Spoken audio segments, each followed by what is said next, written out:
alejarlo un poco más. La verdad es que solo se ve la boca, pero bueno. No. Así como más tenebroso. Okay, I'm translating.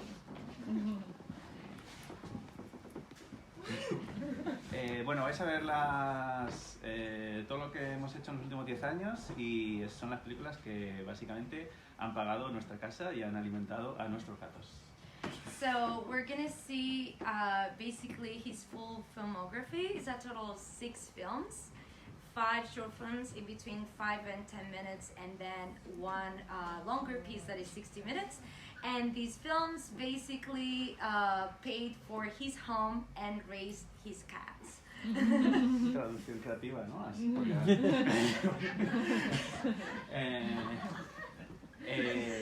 bueno, no vais a ver a ningún actor ni ningún decorado. Yo solamente trabajo con actores no profesionales, o sea, con no actores, con gente de donde se hacen las películas, que básicamente es la ciudad alicantina de Elche, que es donde vivimos. So we're not going to see any professional actors. He only works with non-actors, real people, and none of the sets are sets. It's just real places, and all the films are shot in Elche, which is the place where he was born and he still lives in. Es una especie de ciencia ficción doméstica, lo que me gusta hacer y lo que voy a continuar haciendo. Si todo va bien, este año rodaremos un largometraje en el mes de septiembre. De momento todo va muy bien y bueno, pues después de todo esto podemos hablar un poco más de este universo. So what you guys are about to see is what he calls domestic science fiction, which is what he likes to do and what he's going to continue doing, because he has a feature film coming up, which is going to be his first feature. And he's gonna be shooting in September, and if everything goes well, and everything's going really well.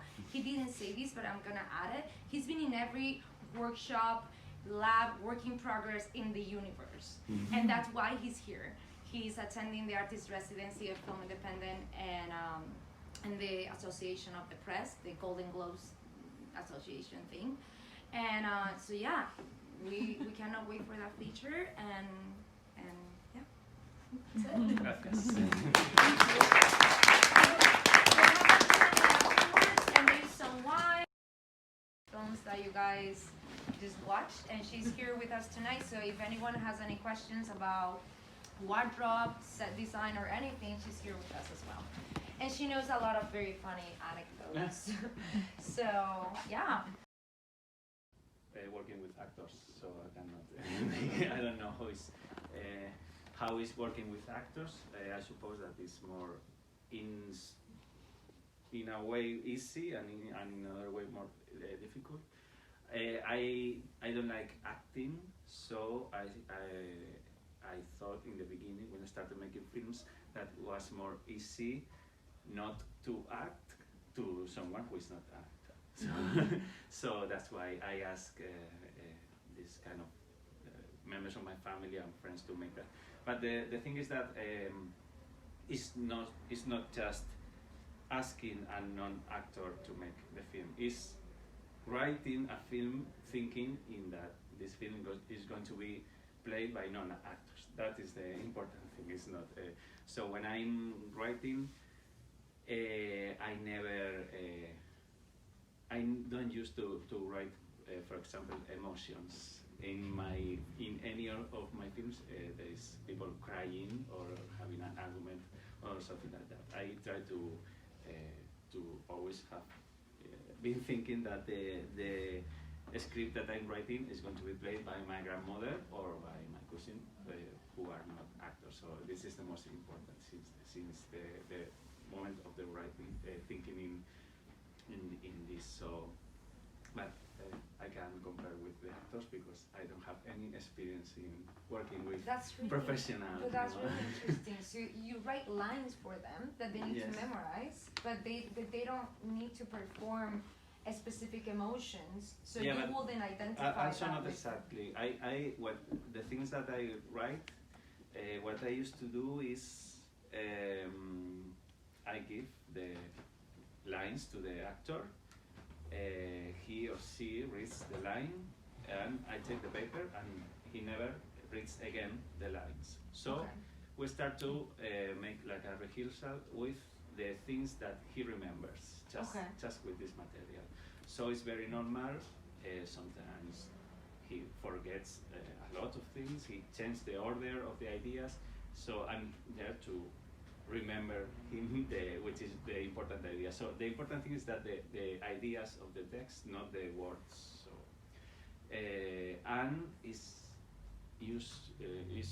sometimes very normal that doing that we found new things or new expressions or The magic happens. Yeah, it's something that I have made a lot in La Disco Resplandece, in the Disco Shines. All the teenagers are they just have this first reading of the text and they never read the text again, never. We just always working with where they were remembered. So I like very much that. The ideas are the same that in my script, but the words are totally different. Okay. And Leonor, I'm gonna translate it later, but first I'm gonna ask you in English.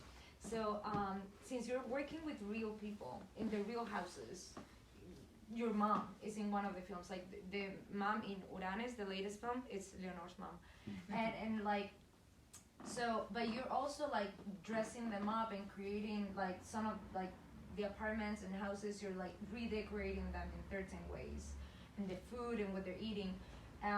So, what are your sources to like dress them and create those like environments since they're like already themselves? So, la pregunta es, ¿estás trabajando con gente real? Sí. Que algunos son incluso tu madre en sus casas, todo, pero tú además estás como incorporando elementos. ¿Cuáles son tus fuentes de inspiración y para qué añades, qué pones o qué dejas? Soy más de quitar. Soy más de quitar. She's like, I don't put that much. I'm more like the one that removes. Uso mucho la ropa de la gente, la más rara. No nos gusta mucho que aparezca una época o que todo sea raro. Entonces la ropa es rara, pero es ropa de ellos. Okay, so she uses the wardrobe. It belongs to the characters themselves, but they try to find the weirdest piece of clothing, and they try for this clothing to look timeless. So it doesn't belong to any specific time or era. O buscando mucho por mercadillo, por internet. And then flea markets and the internet. Sí. But I love the concept that you're not adding, that you're removing. Yes. Well, anyone else has a question? Words, what is it that you are looking for? Because there's a certain aesthetic that I don't know if I would define as campy, maybe. So I'm curious to know the dialogue or like how do you define that very particular aesthetic that it's related with the geography? ¿Qué nombre le das al estilo que vas buscando? Porque claramente hay un estilo. Ella quiere saber si tú a esto le pones otro. ¿Cómo lo definís? ¿Cómo lo habláis? Si es campi, si la palabra es cutre, o sea, hay un estilo, hay un universo. ¿Cómo lo comunicáis? ¿Cómo sabes qué es lo que estoy buscando? Que nos conocemos muchos años y creo que él me define un personaje y yo ya sé cómo Chema lo... Es que no hemos tenido nunca una discusión sobre eso, aunque un poco feísmo, ¿no? Sí. So they know each other for many years and they read each other's minds at this point. So if he's writing a character, she already knows exactly what he wants. But if they need to put a name on it, it will be ugliness. Sí, la cosa es también no tener muchas referencias de películas, sino referencias de la realidad. Sí. And then having references that are not film references, they're like reality references. So, me imagino que es como tu primo, como el camarero del bar de la Sí. O como las señoras que salen de misa los domingos, van todas con... So, for example, a reference can be all these old ladies that are leaving the church on Sunday. that. Sí, no, pero nunca, en ese aspecto, nunca o prácticamente nunca, o sea, no recuerdo haber tenido ninguna conversación en torno a tratar de pillarse referencias de otras películas. No, nunca. They don't remember to have any moment in which they reference any other films. It's always real stuff. Always people that they see on the streets and stuff. You had a question too, right? I did, yeah. The Disco Shines was an omnibus film. Is that part of a series? Yes. Ah. Yes, this film is a commission. It's an interesting story. At the beginning of the film, maybe you have seen like a strange animation which says in the same garden. In the same garden was a Turkish film made of 10 short films, and a production company in Turkey asked 10 short filmmakers in the world to make a short film with total freedom, but about a specific tema que es Specific topic. a specific topic, which is the relations between Turkish and Armenians, but in any kind of, I mean, so metaphorical. That's placed in ending. More literal. You need to talk about that, but not in a literal way. So I met this sort of, this group of young people in Spain. One of them is Turkish, the other is Armenian. But in the film there are since the most experimental and abstract short film until a film about one person who is a Turkish and one person who is Armenian who are having a discussion. So they have like all the possible films. Yeah, but it's also, I mean, the idea of this Turkish production company was to make this film as a feature film, just sending the film as a long film, but when they send the film to San Sebastián Film Festival in Spain, the festival asked the production company if they can screen just my short film in the part of the short film section. So that was the beginning of this film as a short film. Right. I have to say as an anecdote that this is the second time we screened this short film in La Ola.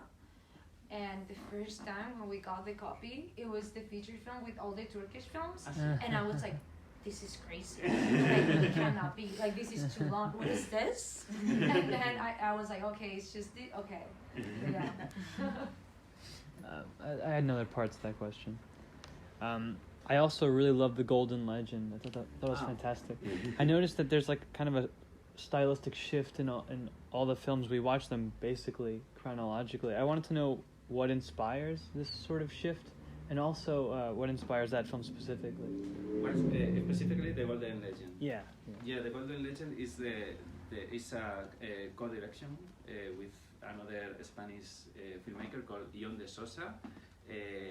I recommend the films of Ion de Sosa. I like very much his films as a filmmaker. He's also the DOP of La Disco Resplandece, and will be the DOP of my future film. The Golden Legend is a book it's a medieval book. So, lo voy a explicar en castellano que me va a traducir.